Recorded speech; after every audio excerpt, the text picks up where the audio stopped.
श्री उद्धव जी का भगवान की चरण पादुका लेकर बद्रिकाश्रम जाना, यदुकुल का संहार एवं भगवान का स्वधाम गमन। उद्धव जी इतने के बाद भी नहीं माने।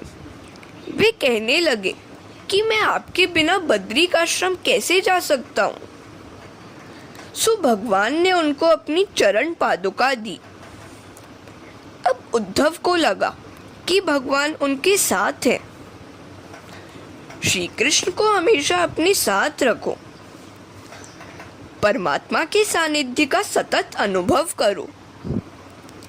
तुकाराम ने कहा था, चाहे मेरा वंश न रहे, चाहे मुझे भूखा मरना पड़े, किंतु प्रभु मेरे साथ रहे।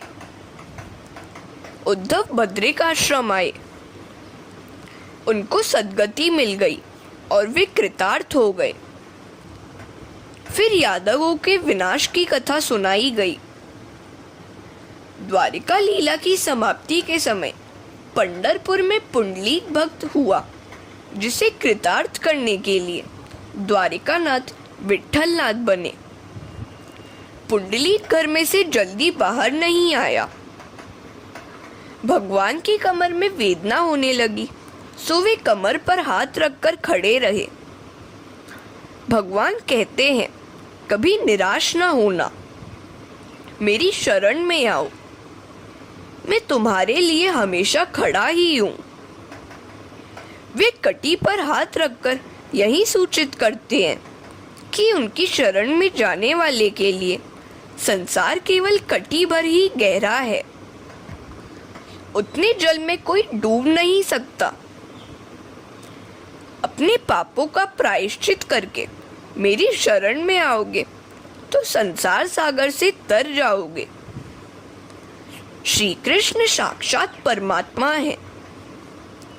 वे पुंडलीक के लिए द्वारिका से पंढरपुर तक गए थे। वे अब भी पंढरपुर में विद्यमान है। विट्ठलनाथ के गुणों का वर्णन कौन कर सकता है।